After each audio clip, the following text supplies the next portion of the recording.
where does this game rank on your totem pole of games in terms of just atmosphere and places to go and everything that surrounds it?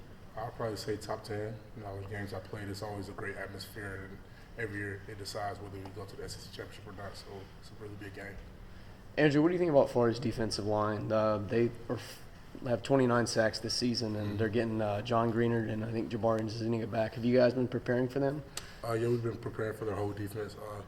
They wreak havoc, is what we call it. They get a lot of sacks, turnovers, things of that nature. So we have to be prepared, making sure we're on our assignments. You guys have done a pretty good job with Zuniga in the past, but obviously they bring Grenard in on the other side. What does that add? Just what is the presence of another pass rusher on the other sideline of scrimmage? What kind of pressure does that put on an offensive line? All those guys from Florida, they're very fast, athletic in the pass pro game. It makes our job harder. Just passing off twists and things of that nature. Keying on the linebackers, things like that. But I think we're going to be prepared. We've been working on it. We have some really good guys at outside linebacker here that help us get ready for those guys. Where do you see Jake Fromm's confidence level kind of following, both South Carolina and Kentucky and the performances he had with those?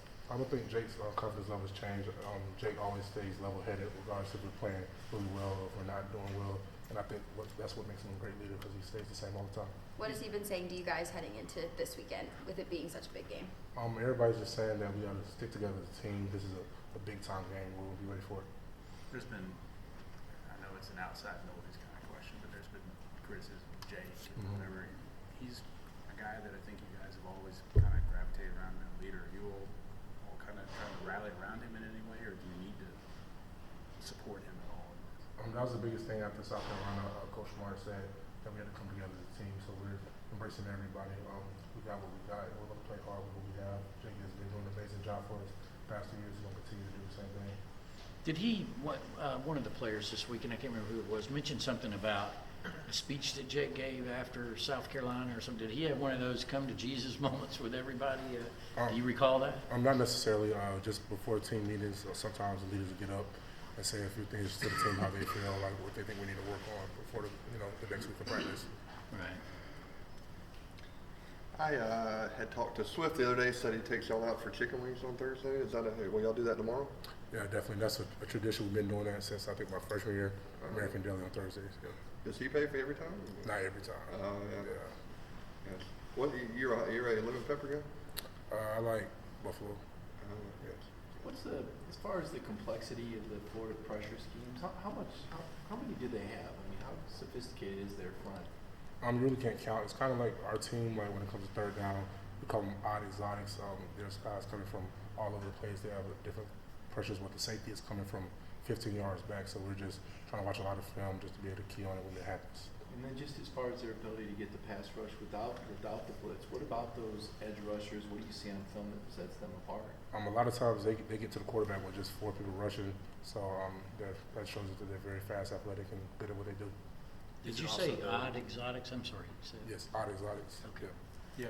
So it is a lot of four-man rushes. I've heard seen before. So is it a matter of they really mask where that fourth guy is going to come from a lot of times? Yeah, sometimes they'll hide who's coming, and sometimes it'll just be a 4-down rush, and then they just think they can beat you with their guys that are very fast, and then sometimes they twist you.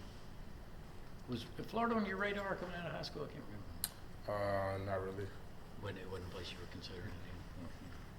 There's a lot of crossover in the recruiting in these two. Do you know a lot of those guys, or do you feel familiar with them? I don't know, man. I never took a visit to Florida.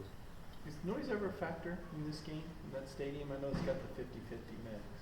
We've been working on crowd noise, but from my experience the past 2 games, I've never really, felt like it was a problem. Does it feel any different in there? Kirby was talking about it the other day. He said it was like a pro environment. Does it feel different than a college environment to you too? Yeah, it does, because usually you go to a away game, you go to the other schools, like small little locker room.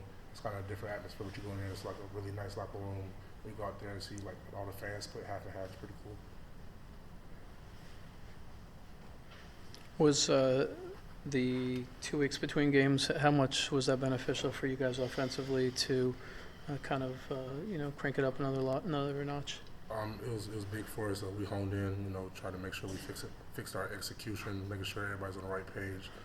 as offensive line, getting back to our technique, our fundamentals, the things that make us play well. How important would it be for you to finish your career? I guess you haven't lost to Florida. It's your third year and kind of projected pretty high. How important would it be to finish your career without a loss to Florida? It's very important. This game, like I said, it's a rivalry game. It means a lot to us, and it'll be great, to go through and against those guys. Solomon there next to you, I know it's kind of a home game for him. Does he talk about what it means to him down there? Yeah, you could tell on the field. Saul always has so much emotion. I got to almost like pull him off the other guys because he's from Duval, so it's a big game for him. What's been the biggest test for you personally in terms of matchups in your career, in terms of pass rushers that you've had to go up against? I would say my freshman year when we went to Auburn, that was probably my roughest time against Jeff Holland. You said you're what time? You're Roughest time, yeah. roughest. Okay. How'd you do the second time around? Played very well the second time. Yeah. What would you do? So do you learn things when you play a guy like that? I mean, are there takeaways? It's just when you play guys that pass rush really well, a lot of times you try to get out of what you're used to, what you've been taught. You try to do extra things that you don't need, and that's how it was. And then the second time I came back, I just trusted my technique and played my game. What do you think you do especially well? Someone asked you why you're so successful as a left tackle. I think it's technique. I have other attributes, but I think being consistent in your set with your hands, all that things, it makes you a good, left tackle regardless of who's rushing.